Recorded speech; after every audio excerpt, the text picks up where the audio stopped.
श्री गणेशाय नमः। नारायणं नमस्कृत्य नरं चैव नरोत्तमं देवीं सरस्वतीं व्यासं ततो जयमुदीरयेत्। संक्षिप्त महाभारत वन पर्व अध्याय 165 और 166। अध्याय 165 कार्तिकेय के जन्म और देव सेनापतित्व ग्रहण का वृत्तांत। युधिष्ठिर ने पूछा, भार्गव श्रेष्ठ, स्वामी कार्तिकेय जी का जन्म किस प्रकार हुआ था और वे अग्नि के पुत्र किस प्रकार हुए? ये सब प्रसंग मुझे यथावत सुनाने की कृपा कीजिए। मार्कंडेय जी ने कहा, कुरुनंदन सुनिए, मैं आपको मतिमान कार्तिकेय जी के जन्म का वृत्तांत सुनाता हूँ।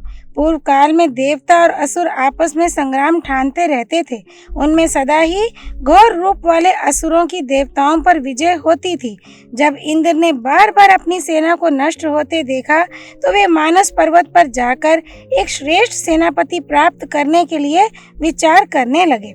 इतने में उनके कानों में एक स्त्री के आर्तनाद का शब्द पड़ा। वे बार बार चिल्लाती थी, अरे कोई पुरुष दौड़ो, मेरी रक्षा करो। इंद्र ने उसका विलाप सुनकर कहा, भीरू तो डर मत, अब तेरे लिए भय की कोई बात नहीं है। फिर उसके पास पहुंचकर देखा कि उसके सामने हाथ में गदा लिए केशी दैत्य खड़ा है। तब उस कन्या का हाथ पकड़कर इंद्र ने कहा, रे नीच कर्म करने वाले, तो किस प्रकार इस कन्या का हरण करना चाहता है? याद रख, मैं वज्रधर इंद्र हूँ, अब तो इसका पिंड छोड़ दे। तब केशी बोला, अरे इंद्र, तू ही इसे छोड़ दे, इसे तो मैं वरण कर चुका हूँ। ऐसा करने पर ही तो जीता जागता अपनी पुरी में लौट सकता है। ऐसा कहकर केशी ने इंद्र पर अपनी गदा छोड़ी, किंतु इंद्र ने अपने वज्र द्वारा उसे बीच ही में काट डाला। फिर केशी ने अत्यंत क्रुद्ध होकर इंद्र पर एक पहाड़ की चट्टान फेंकी। अपनी ओर आते देख इंद्र ने उसे भी टुकड़े टुकड़े करके पृथ्वी पर गिरा दिया। गिरते समय उससे केशी को ही चोट लगी। उस चोट से घबराकर वह उस कन्या को छोड़कर भागा। केशी के भाग जाने पर इंद्र ने उस कन्या से पूछा, सुमुखी, तुम कौन हो, किसकी पुत्री हो और यहाँ तुम्हारा क्या काम है? कन्या ने कहा, इंद्र, मैं प्रजापति की पुत्री हूँ। मेरा नाम देवसेना है। दैत्य सेना मेरी बहन है, उसे ये केशी पहले ही ले जा चुका है। हम दोनों बहनें प्रजापति की आज्ञा लेकर साथ साथ खेलने के लिए इस मानस पर्वत पर आया करती थीं, और ये केशी दैत्य नित्य प्रति हमें अपने साथ चलने के लिए कहा करता था, किंतु दैत्य सेना का तो इस पर प्रेम था। मैं इसे नहीं चाहती थी, इसलिए उसे तो ये ले गया। मैं आपके बल पराक्रम से बच गई। अब तुम जिस दुर्जय वीर को निश्चित करोगे उसी को मैं अपना पति बनाना चाहती हूँ। इंद्र ने कहा, मेरी माता दक्ष पुत्री अदिति है, इसलिए तू मेरी मौसेरी बहन होती है। अच्छा बता, तेरे पति का कैसा बल होना चाहिए? कन्या बोली, जो देवता, दानव, यक्ष, किन्नर, नाग, राक्षस और दुष्ट दैत्यों को जीतने वाला महान पराक्रमी और अत्यंत बलवान हो, तथा जो तुम्हारे साथ मिलकर सभी प्राणियों पर विजय प्राप्त कर ले, वह ब्रह्मनिष्ठ और कीर्ति की वृद्धि करने वाला पुरुष ही मेरा पति होना चाहिए। मार्कंडेय जी बोले, राजन, उस कन्या की बात सुनकर इंद्र को बड़ा खेद हुआ और उन्होंने सोचा कि जैसा ये कहती है वैसा तो कोई वर इसके लिए दिखाई नहीं देता। फिर वे उसे साथ ले ब्रह्मलोक में पितामह ब्रह्मा जी के पास गए और उनसे कहा, भगवान, आप इस कन्या के लिए कोई सद्गुणी और शूरवीर पति बताइए। ब्रह्मा जी ने कहा, इसके लिए जिस प्रकार तुमने विचार किया है वही बात मैंने भी सोची है। अग्नि के द्वारा एक महान पराक्रमी बालक होगा, वह इस कन्या का पति होगा और तुम्हारे सेनाध्यक्ष का काम करेगा। ब्रह्मा जी की यह बात सुनकर इंद्र ने उन्हें प्रणाम किया और उस कन्या को साथ लेकर जहाँ वशिष्ठ आदि प्रधान ब्रह्म ऋषि और देव ऋषि थे वहां गए। उन दिनों वे महर्षि गण जो यज्ञ कर रहे थे उसमें देवता लोग आकर अपने भाग ग्रहण करते थे। ऋषियों के आह्वान करने पर अग्निदेव भी वहां आए और उनकी मंत्रोच्चारण पूर्वक दी हुई बलियों को ग्रहण करके भिन्न भिन्न देवताओं को देने लगे। उस समय ऋषि पत्नियों का रूप देखकर अग्निदेव की इंद्रियां चंचल हो गईं और वे बहुत विचार करने पर भी काम के वेग को रोक न सके, किंतु उस कामाग्नि को शांत करने का उन्हें कोई अवसर मिलना संभव नहीं था, क्योंकि ऋषि पत्नियां बड़ी पतिव्रता और शुद्ध हृदय वाली थीं। इसलिए अग्निदेव का हृदय बहुत संतप्त होने लगा और वे निराश होकर शरीर त्यागने के विचार से वन में चले गए। जब अग्नि की पत्नी स्वाहा को मालूम हुआ कि वे ऋषि पत्नियों पर मोहित होने से काम संतप्त होकर वन में चले गए हैं, तो उसने विचार किया कि मैं ही ऋषि पत्नियों का रूप धारण करके उन्हें अपने में आसक्त करूंगी। इससे उनका तो मेरे ऊपर प्रेम बढ़ जाएगा और मेरी काम वासना की तृप्ति होगी। ये सोचकर स्वाहा ने पहले महर्षि अंगिरा की पत्नी रूप गुणशीलवती शिवा का रूप धारण किया और अग्निदेव के पास जाकर कहने लगी, अग्निदेव, मैं कामाग्नि से जली जा रही हूँ, इसलिए तुम मेरी इच्छा पूर्ण करो। यदि तुम ऐसा नहीं करोगे तो मेरे प्राण नहीं बच सकते। मैं महर्षि अंगिरा की भार्या शिवा हूँ। तब अग्नि ने बहुत प्रसन्न होकर उसके साथ समागम किया। स्वाहा ने उनके वीर्य को अपने हाथ पर ले लिया और उसे एक सोने के कुंड में रख दिया। इसी प्रकार स्वाहा ने सप्तऋषियों में से प्रत्येक की पत्नी का रूप धारण करके अग्नि की काम शांति की, किंतु अरुंधति के तप और पातिव्रत्य के प्रभाव से वह उसका रूप धारण नहीं कर सकी। इस प्रकार काम तप्ता स्वाहा ने प्रतिपदा के दिन 6 बार अग्नि के वीर्य को उसी सुवर्ण के कुंड में रखा। उससे एक ऋषि पूजित बालक उत्पन्न हुआ। स्खलित वीर्य से उत्पन्न होने के कारण उसका नाम स्कंद हुआ। उसके 6 सिर, 12 कान, 12 नेत्र, 12 भुजाएं तथा एक ग्रीवा और एक पेट था। वह द्वितीया को अभिव्यक्त हुआ, तृतीया को शिशु रहा और चतुर्थी को अंग प्रत्यंग से संपन्न हो गया। जिस प्रकार उदित होता हुआ सूर्य अरुण वर्ण बादल में सुशोभित हो, उसी प्रकार विद्युत युक्त अरुण मेघ से घिरा हुआ वह बालक जान पड़ता था। फिर त्रिपुर विनाशक महादेव जी ने दैत्यों का संहार करने वाला जो विशाल और रोमांचकारी धनुष रख छोड़ा था, उसे स्कंद जी ने उठा लिया और अपने भीषण सिंहनाद से तीनों लोकों के चराचर जीवों को संज्ञा शून्य सा कर दिया। उनकी उस महामेघ के समान भयंकर गर्जना को सुनकर बहुत से प्राणी पृथ्वी पर गिर गए। उस समय जिन जिन प्राणियों ने उनकी शरण ली, उन्हें उनका पार्षद कहा जाता है। उन सबको महाबाहु स्वामी कार्तिकेय ने सांत्वना दी। फिर उन्होंने श्वेत पर्वत के ऊपर खड़े होकर हिमालय के पुत्र क्रौंच पर्वत को बाणों से बींध दिया। उसी छिद्र में होकर हंस और गृध्र पक्षी आज भी मेरु पर्वत पर जाते हैं। कार्तिकेय जी के बाणों से विद्ध होकर क्रौंच पर्वत अत्यंत आर्तनाद करता हुआ गिर पड़ा। उसके गिरने पर दूसरे पर्वत भी बड़ा चीत्कार करने लगे। उन अत्यंत आर्त पर्वतों का वह चीत्कार शब्द सुनकर भी महाबली कार्तिकेय जी विचलित नहीं हुए, बल्कि एक शक्ति हाथ में लेकर सिंहनाद करने लगे। जब उन्होंने उस शक्ति को छोड़ा तो उसने बड़े वेग से श्वेत गिरी के एक विशाल शिखर को फोड़ डाला। उनकी मार से विदीर्ण हुआ वह श्वेत पर्वत डरकर दूसरे पहाड़ों के सहित पृथ्वी को छोड़कर आकाश में उड़ गया। तब पृथ्वी भी भयभीत होकर जहां तहां से फट गई, किंतु व्याकुल होकर कार्तिकेय जी के पास जाने पर वह फिर बलवती हो गई। पर्वतों ने भी उनके चरणों में सिर झुकाया और वे फिर पृथ्वी पर आ गए। तब से शुक्ल पक्ष की पंचमी के दिन लोग उनका पूजन करने लगे। इधर जब सप्तऋषियों को उस महान तेजस्वी पुत्र के उत्पन्न होने का समाचार मालूम हुआ, तो उन्होंने अरुंधति के सिवा और सब पत्नियों को त्याग दिया। किंतु स्वाहा ने सप्तऋषियों से बार बार कहा कि मैं अच्छी तरह जानती हूँ ये मेरा पुत्र है, आप लोग जैसा समझते हैं वैसी बात नहीं है। विश्वामित्र जी ने जब अग्निदेव को कामातुर देखा था, तो वे भी सप्तऋषियों की इष्टि करके गुप्त रूप से उनके पीछे चले गए थे, इसलिए उन्हें सब बातों का ठीक ठीक पता था। उन्होंने भी सप्तऋषियों से कहा कि इसमें आप लोगों की पत्नियों का अपराध नहीं है, किंतु उनसे सब बातें यथावत सुनकर भी उन्होंने अपनी पत्नियों को त्याग ही दिया। जब देवताओं ने स्कंद के बल पराक्रम की बातें सुनी, तो उन्होंने आपस में मिलकर इंद्र से कहा, देवराज, स्कंद का बल असह्य है, आप उसे तुरंत मार डालिए। यदि आप ऐसा नहीं करेंगे तो वही देवताओं का राजा बन बैठेगा। इंद्र को यद्यपि अपनी विजय में संदेह था, तो भी उन्होंने ऐरावत पर चढ़कर सब देवताओं को साथ ले स्कंद पर धावा बोल दिया।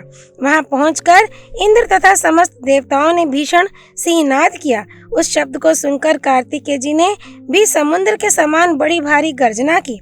उस महान शब्द से देवताओं की सेना अचेत सी हो गई और उसमें खल पलाए हुए समुद्र के समान सनसनी फैल गई।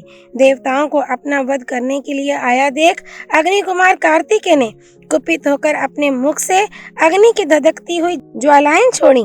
वे लपटें पृथ्वी पर भय से कांपती हुई देव सेना को जलाने लगी। इससे देवताओं के मस्तक, शरीर, आयुध और वाहन जलने लगे तथा वे तितर बितर हो जाने से छिन्न भिन्न तारागण के समान प्रतीत होने लगे। इस प्रकार जल भुन जाने से उन्होंने इंद्र को छोड़कर अग्निपुत्र स्कंद की ही शरण ली। तब उन्हें कुछ चैन मिला। देवताओं के त्याग देने पर इंद्र ने स्कंद पर वज्र छोड़ा। उस वज्र ने उनके दाहिने अंग पर चोट की। उससे उनके अंग में से एक और पुरुष प्रकट हुआ। वह युवावस्था का था तथा सोने का कवच, शक्ति और दिव्य कुंडल धारण किए था। स्कंद के अंग में वज्र का प्रवेश होने से उत्पन्न होने के कारण वह विशाख नाम से प्रसिद्ध हुआ। इस प्रकार प्रलय अग्नि के समान तेजस्वी एक दूसरे पुरुष को उत्पन्न हुआ देखकर इंद्र को बड़ा भय हुआ और उन्होंने हाथ जोड़कर स्कंद की ही शरण ली। साधु स्कंद ने सेना के सहित इंद्र को अभय दान दिया। तब देवता लोग अत्यंत प्रसन्न होकर बाजे बजाने लगे। उस समय ऋषियों ने उनसे कहा, देवश्रेष्ठ, तुम्हारा कल्याण हो, तुम संपूर्ण लोकों का मंगल करो। अभी तुम्हें उत्पन्न हुए 6 रात्रियां ही बीती हैं, फिर भी तुमने सारे लोकों को अपने काबू में कर लिया है और फिर तुम्ही ने इन्हें अभय भी दिया है। अतः अब तुम ही इंद्र बनकर तीनों लोकों को निर्भय कर दो। स्वामी कार्तिकेय ने पूछा, मुनिगण, ये इंद्र त्रिलोकी का क्या काम करता है और किस प्रकार ये देवताओं की रक्षा करता है? ऋषियों ने कहा, इंद्र समस्त प्राणियों को बल, तेज, प्रजा और सुख प्रदान करता है तथा प्रसन्न होने पर वह सब प्रकार की इच्छाएं पूरी कर देता है। वह दुराचारियों का संहार करता है, सदाचारियों की रक्षा करता है तथा प्राणियों के प्रत्येक कार्य में उनका अनुशासन करता है। जब सूर्य नहीं रहता तो वही सूर्य हो जाता है और चंद्रमा के अभाव में वही चंद्रमा होकर चमकता है। इसी प्रकार वही भिन्न भिन्न कारणों से अग्नि, वायु, पृथ्वी और जल बन जाता है। यही सब काम इंद्र को करने पड़ते हैं क्योंकि इंद्र में बड़ा बल होता है। वीरवर, तुम भी बड़े ही बलवान हो, इसलिए तुम ही हमारे इंद्र बन जाओ। तब इंद्र ने भी कहा, महाबाहो, तुम इंद्र बनकर हम सबको सुखी करो। तुम वास्तव में इस पद के योग्य हो, इसलिए आज ही अपना अभिषेक कराओ। स्कंद ने कहा, शक्र, आप ही निश्चिंत होकर त्रिलोकी का शासन करें। मैं तो आपका सेवक हूँ, मुझे इंद्र पद की इच्छा नहीं है। इंद्र बोले, वीर, तुम्हारा बल अद्भुत है। तुम्हारे पराक्रम से चकित हुए प्राणी मुझे गिरी हुई दृष्टि से देखेंगे। यही नहीं, वे हमारे बीच में भेद डालने का भी प्रयत्न करेंगे। इस प्रकार मतभेद हो जाने से मेरी और तुम्हारी लड़ाई ठनेगी और जैसी मेरी धारणा है उसमें विजय तुम्हारी ही होगी। इसलिए तुम ही इंद्र बन जाओ, इस विषय में कोई सोच विचार मत करो। स्कंद ने कहा, शक्र, इस त्रिलोकी के और मेरे भी आप ही राजा हैं। कहिए, मैं आपकी किस आज्ञा का पालन करूं? इंद्र बोले, अच्छा, तुम्हारे कहने से इंद्र तो मैं बना रहूंगा, किंतु यदि सचमुच तुम मेरी आज्ञा मानना चाहते हो तो सुनो, तुम देव सेनापति के पद पर अपना अभिषेक करा लो। स्कंद ने कहा, ठीक है, दानवों के विनाश, देवताओं की अर्थ सिद्धि तथा गौ और ब्राह्मणों के हित के लिए आप सेनापति के पद पर मेरा अभिषेक प्रसन्नता से कर दीजिए। मार्कंडेय जी कहते हैं, स्कंद के इस प्रकार कहने पर इंद्र ने समस्त देवताओं के सहित उन्हें देवताओं का सेनापति बना दिया। उस समय महर्षियों से पूजित होकर वे बड़े ही सुशोभित हुए। उनके मस्तक पर सुवर्ण का छत्र लगाया गया। इतने ही में वहां पार्वती जी के सहित भगवान शंकर पधारे। उन्होंने स्वयं ही विश्वकर्मा की बनाई हुई एक माला उनके गले में पहना दी। अग्निदेव ने एक मुर्ग दिया। उसकी काला अग्नि के समान लाल रंग की ध्वजा सर्वदा उनके रथ पर फहराया करती है, जो समस्त प्राणियों की चेष्टा, प्रभा, शांति और बल है तथा देवताओं की विजय को बढ़ाने वाली है। वह शक्ति स्वयं ही उनके आगे आकर उपस्थित हो गई।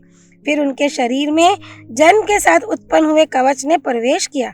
वह युद्ध करने के समय स्वयं ही प्रकट हो जाता है। शक्ति, धर्म, बल, तेज, कांति, सत्य, उन्नति, ब्रह्मण्यता, असमोह, भक्तों की रक्षा, शत्रुओं का संहार और लोकों की रक्षा करना, ये सब गुण स्कंद में जन्मता ही हैं।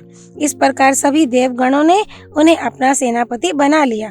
इसके पश्चात कार्तिकेय जी के आगे सहस्त्रों देव सेनाएं उपस्थित हुईं और कहने लगी कि आप हमारे पति हैं। तब उन्होंने उन सभी को स्वीकार किया और उनसे सम्मानित हो उन सभी को सांत्वना दी। फिर इंद्र को केशी के हाथ से छुड़ाई हुई देव सेना का स्मरण हो आया और वे सोचने लगे, इसमें संदेह नहीं, इन्हें ही ब्रह्मा जी ने देव सेना का पति नियत किया है।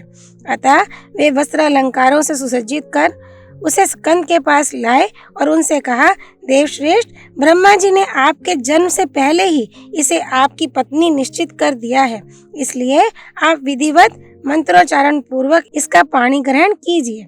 तब स्कंद ने विधि पूर्वक उसका पानी ग्रहण किया। उस समय मंत्रवेता बृहस्पति जी ने मंत्रोच्चारण और हवनादि किया। इस प्रकार देवसेना कार्तिकेय जी की पटरानी होकर प्रसिद्ध हुई। उसी को ब्राह्मण लोग षष्ठी, लक्ष्मी, आशा, सुखप्रदा, सीनी वाली, कुहू, सद्वृत्ति और अपराजिता भी कहते हैं। अध्याय 166। श्री कार्तिकेय जी के कुछ उदार कर्म और उनके नाम। मार्कंडेय जी कहते हैं, राजन, कार्तिकेय को श्री संपन्न और देवताओं का सेनापति हुआ देख सप्तऋषियों की 6 पत्नियां उनके पास आईं।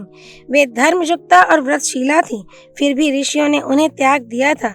उन्होंने देवसेना के स्वामी भगवान कार्तिकेय से कहा, बेटा, हमारे देवतुल्य पतियों ने अकारण ही हमारा त्याग कर दिया है, इसलिए हम पुण्य लोक से च्युत हो गई हैं।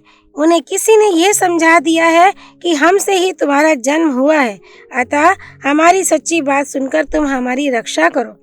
तुम्हारी कृपा से हमें अक्षय स्वर्ग की प्राप्ति हो सकती है। इसके सिवा हम तुम्हें अपना पुत्र भी बनाना चाहती हैं। स्कंद ने कहा, निर्दोष देवियों, आप मेरी माताएं हैं और मैं आपका पुत्र हूँ। इसके सिवा आपकी यदि कोई और इच्छा हो तो वह भी पूर्ण हो जाएगी। जब कार्तिकेय जी ने अपनी माताओं का इस प्रकार प्रिय किया तो सुहा ने भी उनसे कहा, तुम मेरे औरस पुत्र हो, मैं चाहती हूँ कि तुम मेरा एक अत्यंत दुर्लभ प्रिय कार्य करो। तब स्कंद ने उससे कहा, तुम्हारी क्या इच्छा है? सुहा बोली, मैं दक्ष प्रजापति की लाडली कन्या हूँ। बचपन से ही अग्निदेव पर मेरा अनुराग है, किंतु अग्नि को पूर्णतया मेरे प्रेम का पता नहीं है। मैं निरंतर उन्हीं के साथ रहना चाहती हूँ। तब स्कंद ने कहा, ब्राह्मणों के हवे कवे आदि जो भी पदार्थ मंत्रों से शुद्ध किए हुए होंगे उन्हें वे सभा ऐसा कहकर ही अग्नि में हवन करेंगे। कल्याणी, इस प्रकार अग्निदेव सर्वदा तुम्हारे साथ ही रहेंगे। स्कंद ने ऐसा कहकर फिर सुहा का पूजन किया। इससे उसे बड़ा संतोष हुआ और फिर अग्नि से संयुक्त हो उसने स्कंद का पूजन किया।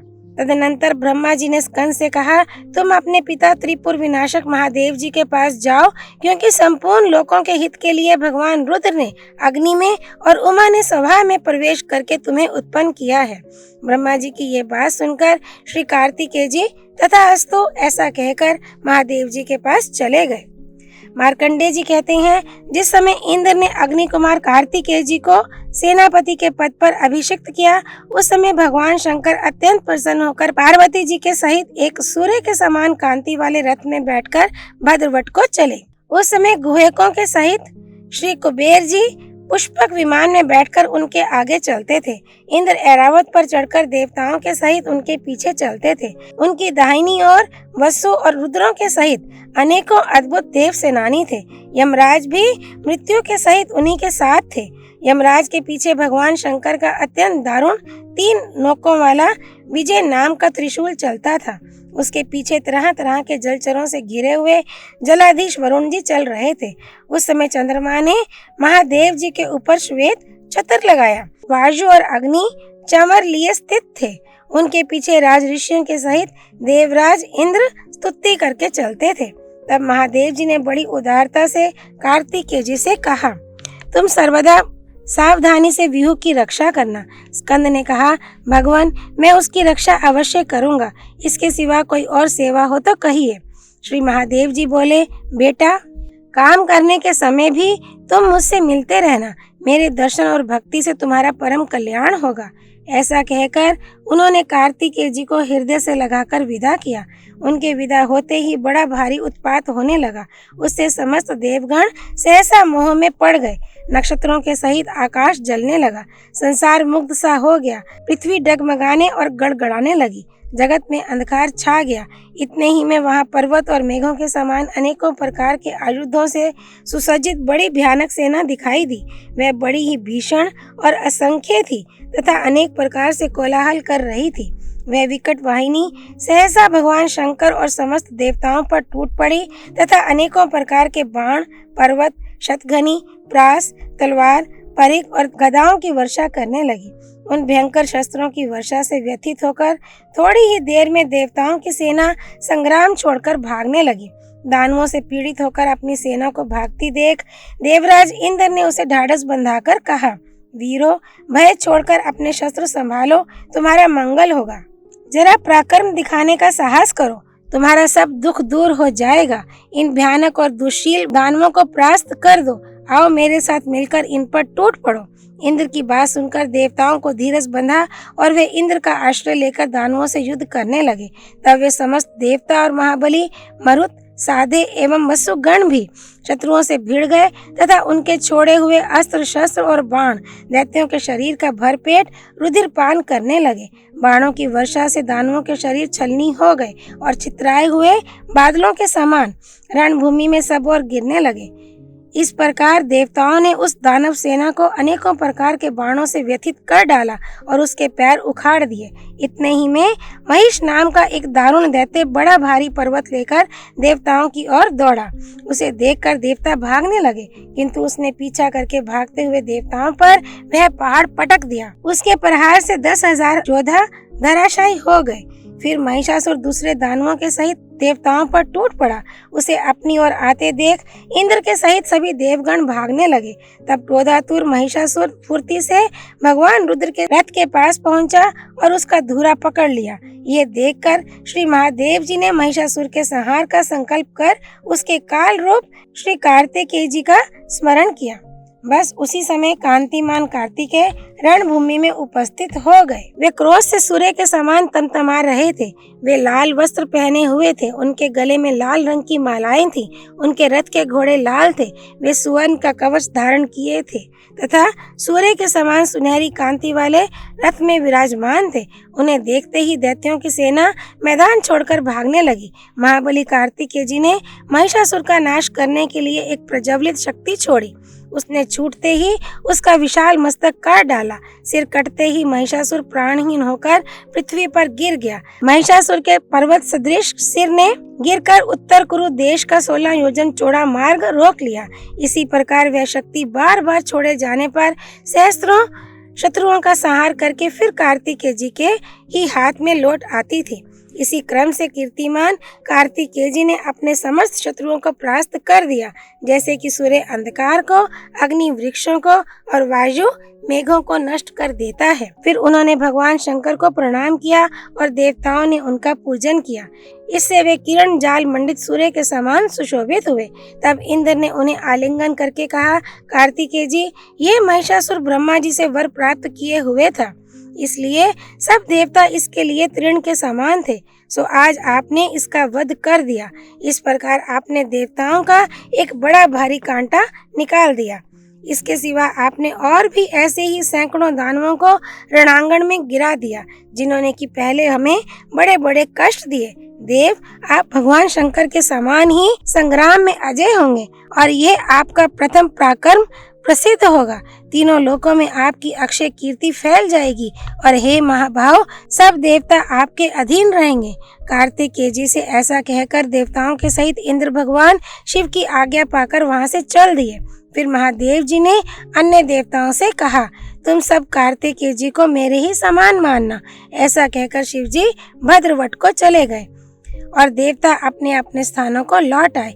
अग्नि कुमार कार्तिकेय जी ने एक ही दिन में समस्त दानवों का संहार करके त्रिलोकी को जीत लिया। तब महर्षियों ने उनकी सम्यक प्रकार से पूजा की। युधिष्ठिर बोले, द्विजवर, मैं भगवान कार्तिकेय जी के तीनों लोकों में विख्यात नाम सुनना चाहता हूँ। मार्कंडेय जी ने कहा, सुनिए। आग्नेय, स्कंद, दीप्त कीर्ति, अनामय, मयूर केतु, धर्मात्मा, भूतेश, महिषमर्दन, कामजित, कामद, कांत, सत्यवाक, भुवनेश्वर, शिशु, शीघ्र, शुचि, चंड, दीप्तवन, शुभानन, अमोघ, अनघ, रौद्र, प्रिय, चंद्रानन, दीप्त शक्ति, प्रशांत आत्मा, भद्रकृत, कूटमोहन, षष्ठी प्रिय, धर्मात्मा, पवित्र, मातृवत्सल, कन्या भर्ता, विभक्त, स्वाहे, रेवती सुत, प्रभु, नेता, विशाख, नैगमेय, सुदुश्चर, सुव्रत, ललित, बाल क्रीडनक प्रिय, खचारी, ब्रह्मचारी, शूर, शरवणोद्भव, विश्वामित्र प्रिय, देवसेना प्रिय, वासुदेव प्रिय और प्रियकृत, ये कार्तिकेय जी के दिव्य नाम हैं। जो इनका पाठ करता है वह निस्संदेह स्वर्ग, कीर्ति और धन प्राप्त करता है। ओम तत्सत। नारायण स्वरूप भगवान श्री कृष्ण की जय। भगवती सरस्वती देवी की जय। भगवान व्यास श्री कृष्ण द्वैपायन की जय। श्री हरि अर्पणमस्तु।